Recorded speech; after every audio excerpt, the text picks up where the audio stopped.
Hi, I'm Reverend Tom Kearns. Welcome to 333 Magic 9, where the tarot cards and the astrology stars come together to help you.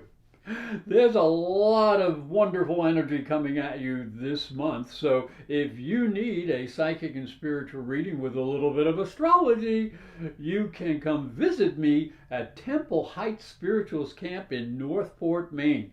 I'll be there the second week of August. It's a beautiful place and it's a great place to get a spiritual reading. Or you can contact me through professorastrology.com.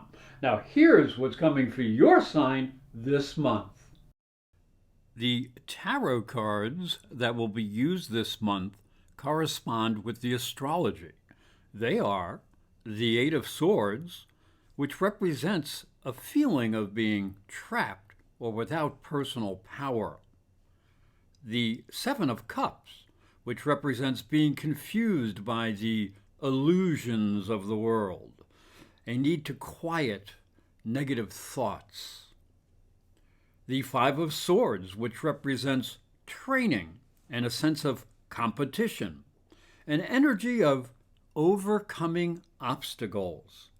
And the Nine of Pentacles, which represents controlled energy and a feeling of confidence and satisfaction. Aquarius, the tarot card for the first week of the month is the Eight of Swords. And you can see there's a woman blindfolded and encircled by swords, representing danger, confusion, and a sense of powerlessness. However, if you look closely, you'll see there are gaps in the placement of the swords. So she needs to be aware that there is danger, but by maintaining clarity, she may find a way out of her dilemma. And as we look down here into the astrology for the beginning of the month, we can see that there is a conjunction of the Sun and Mercury in Leo and the seventh house of partners. Now, that's pretty good, except there is an opposition to Saturn in the first house and your sign. So you may want to join together with partners on important projects, but you may feel a little bit rejected or that there is something in the way of doing that. Now, you have to be really careful, especially the way you express yourself, because there's also a square from the Sun and Mercury to Uranus and Saturn to Uranus, a big T-square, and this is in your fourth house of emotional foundations. So this can upset your emotions and your feelings. So you may have to control the urge to act out of frustration. But under these conditions, you would be wiser to bite your tongue for a little while and just say nothing, especially if you're angry. As we look at the tarot card for the second week, we can see it is the Seven of Cups. Look at all these cups floating up in the air. There may be too many possibilities in front of you, and it may be difficult to perceive exactly which cup to take or what course of action to take. So you need some discipline and control to help you make decisions. So there may be a need to rely on some common sense and intuitive guidance. And as we look into the astrology for the second week, it begins with a Venus opposition to Neptune, and that is from the 8th house to the 2nd house. So this can represent that there are some difficulties or conflicts concerning money or resources. So you have to know what belongs to you, what belongs to others. There also may be some intimacy issues going on. Now there will be a little help coming your way because Venus will be trine to Pluto in the 12th house. Now this may smooth out any misunderstandings, and especially those based on different opinions. So use your intuitive ability and move forward slowly. This can make a partner feel less fear and create peace between you, and that can be very helpful. The tarot card for the third week of the month is the Five of Wands. Now, there's going to be a sudden change of energy and direction, and that can cause some unexpected problems. So you may feel you have to protect yourself as you just feel there's too many things coming at you at the same time.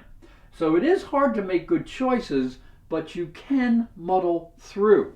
Now, as we look at the astrology, the third week is a disruptive week, and here is why. Uranus is going retrograde in your fourth house of foundations.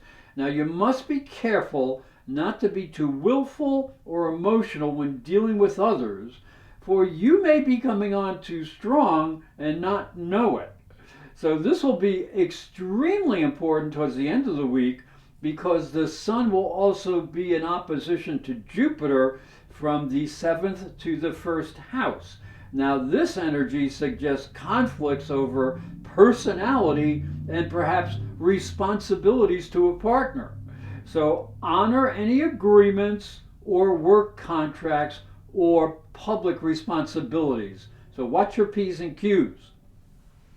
Now, when we walk over here to the fourth week, or the final week of the month, the tarot card is the Nine of Pentacles. Now, look at, she has everything all stacked up here. So this is a good energy, and it's a good time to take stock and know that you have what you need to succeed. You have planned well. If you need help from others, it will be there. You may only need to ask politely, and friends may be willing to lend a helping hand. Now, as we look down into the astrology, the fourth week is a much easier energy, as Venus will be up in your 9th house of ambition and higher mind in a trine to Saturn in your 1st house. Now, this combination brings the promise of understanding other people, their ideas, and you'll feel more comfortable talking and opening up to them. And this will also be helped because there is a second trine from Mercury to Pluto, and Pluto is in the 12th house of spirituality. Mercury is in the 8th house of the psychic. So you may feel that you have a deep spiritual understanding that will pave the way for cooperative interaction and understanding, and that can help also lead to a little shared happiness. That wouldn't be too bad. Hi, I'm Reverend Tom Kearns, and this is my story. If you are a spiritual seeker, it may help you on your journey. I believe your spiritual development is as important as your religion. If you look at Christianity, it focuses on the life of Jesus. But Jesus was never a Christian. He was Jewish. If this thought intrigues you, you'll enjoy my new book, Light from Water, Freeing Jesus. It's available on Amazon.com and through fine bookstores. And it may help you on your spiritual journey. I'd like to thank you for watching and thank you for listening. Remember to subscribe because these videos are free, and hit the little bell for notifications. And for a special offer, visit my website, internetpsychicreadings.com.